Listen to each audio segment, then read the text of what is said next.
Assalamualaikum warahmatullahi wabarakatuh.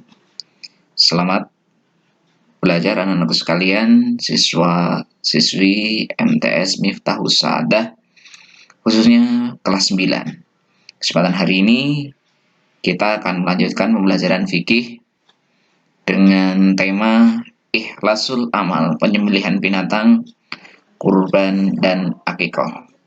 Untuk mengawali pembelajaran kita pada kesempatan hari ini, mari kita awali bersama dengan baca Bismillah bersama-sama. Bismillahirrahmanirrahim. Mudah-mudahan dengan doa ini, apa yang kita pelajari nantinya akan mudah difahami dan bermanfaat dalam kehidupan kita sehari-hari.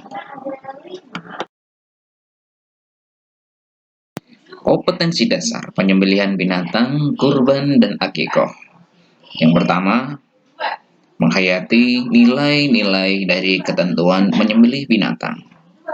Yang kedua, menjalankan sikap tanggung jawab, berbuat baik sebagai implementasi dari pengalaman menerapkan menyembelih binatang menurut syariat Islam. Dan yang ketiga, menerapkan ketentuan penyembelihan binatang. Yang keempat, mempraktikkan menyembelih binatang.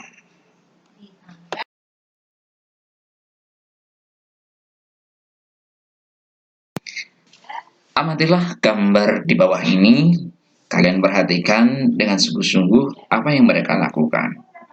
Kemudian, coba kalian ungkapkan apa yang mereka lakukan dalam buku catatan.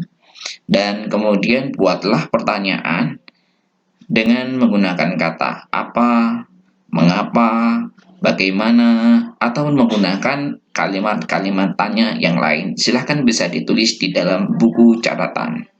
Untuk selanjutnya, nanti bisa kalian tanyakan melalui media pembelajaran kita, yaitu melalui e-learning madrasah pada mata pelajaran fikih.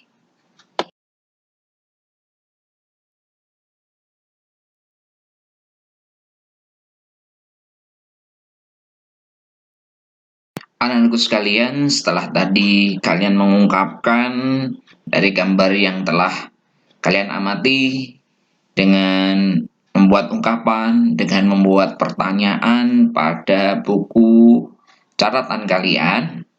Dan mari kita akan melanjutkan pembahasan kita untuk menjawab pertanyaan-pertanyaan yang telah kalian buat. Untuk bahasan yang pertama, kita akan membahas terkait dengan pengertian penyembelihan binatang. Penyembelihan dalam bahasa Arab disebut dengan ad-dakah, yang berarti wangian, halal, lezat, manis, dan sempurna. Sedangkan pengertian penyembelihan binatang secara istilah adalah memutus jalan makan minum, jalan nafas, dan jalan urat nadi pada leher binatang yang disembelih dengan pisau, pedang, atau alat lain yang tajam sesuai dengan ketentuan syara. Maksud hewan yang disembelih sesuai dengan ketentuan syara adalah menjadikan hewan sembelihan itu menjadi baik, suci, halal, dan lezat untuk dimakan. Semua binatang yang dihalalkan oleh Allah untuk dikonsumsi oleh umat manusia wajib melalui proses penyembelihan terlebih dahulu sesuai dengan ketentuan syariat, kecuali ikan dan belalang.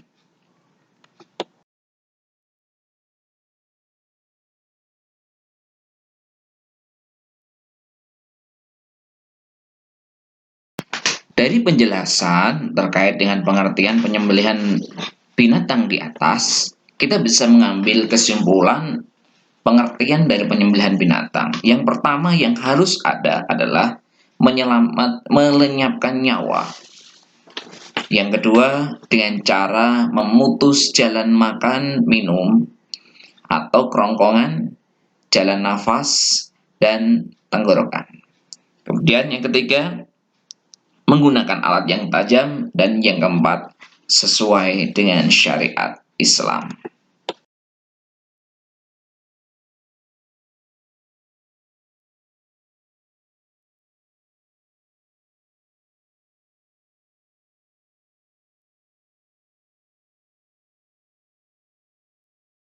Setelah kita mengetahui terkait dengan pengertian penyembelihan binatang, mari kita akan melanjutkan, yaitu terkait dengan rukun penyembelihan binatang. Rukun adalah komponen penting yang ada dalam setiap ibadah. Penyembelihan binatang juga termasuk bagian dari ibadah, seperti halnya sholat, zakat, puasa, dan lain-lain. Adapun rukun penyembelihan binatang, yang pertama, harus ada orang yang menyembelih. Yang kedua, ada hewan yang disembelih. Dan yang ketiga, ada tujuan dari penyembelihan binatang. Dan yang keempat, ada alat untuk menyembelih. Jika memenuhi rukun-rukun tersebut terpenuhi, maka bisa dikatakan sah dalam penyembelihan terjadi.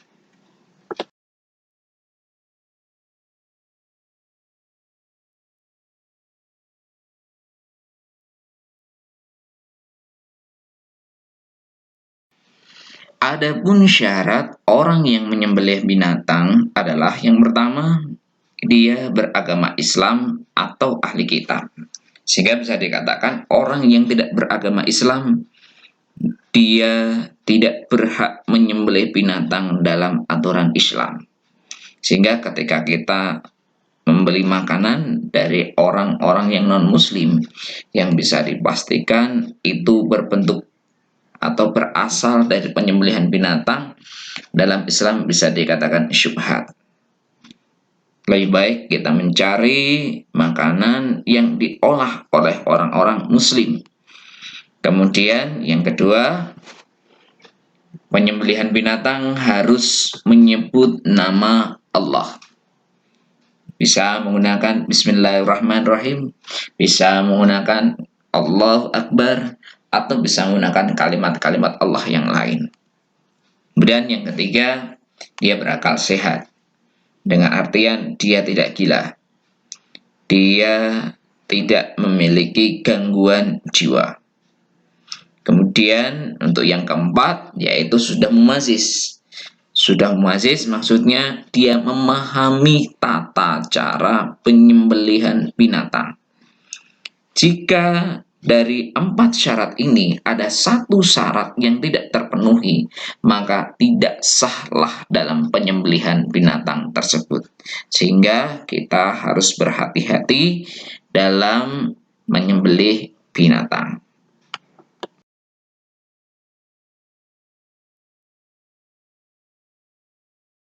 Adapun syarat binatang yang akan disembelih, yang pertama, binatang yang akan disembelih masih dalam keadaan hidup.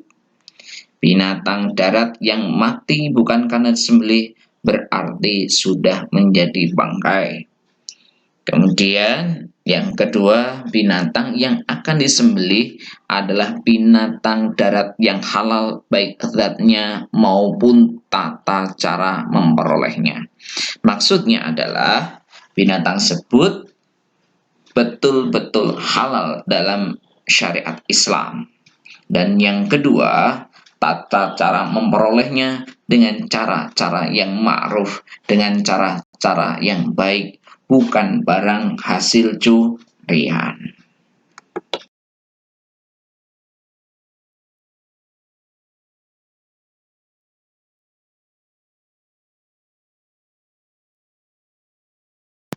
Adapun syarat alat untuk menyembelih binatang, yang pertama, alat tersebut dipastikan tajam.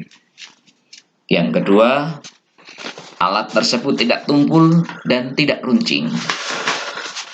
Kemudian yang ketiga, alat tersebut terbuat dari besi, baja, bambu, batu, atau kaca. Kemudian yang keempat, bukan berasal dari gigi, tulang, atau kuku. Mengapa alat-alat tersebut ada syaratnya? Karena jika alat tersebut ternyata tidak memenuhi syarat yang telah ditentukan di atas, bisa berarti alat tersebut itu tumpul atau alat tersebut susah untuk membunuh binatang. Maka bisa dikatakan akan mengalami yang namanya penyiksaan terhadap binatang.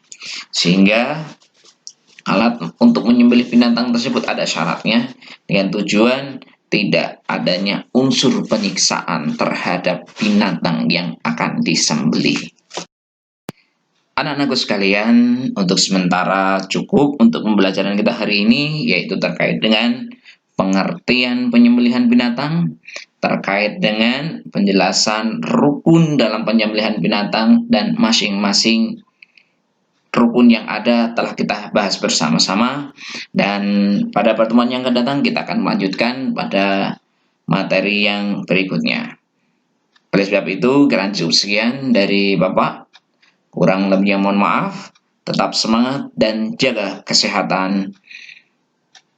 Mudah-mudahan Allah akan selalu melindungi kita dari segala macam mara bahaya, dan Allah memudahkan kita dalam segala urusan yang kita hadapi. Tetap semangat. Wallahu muwaffiq ila aqwamit thoriq. Assalamualaikum warahmatullahi wabarakatuh.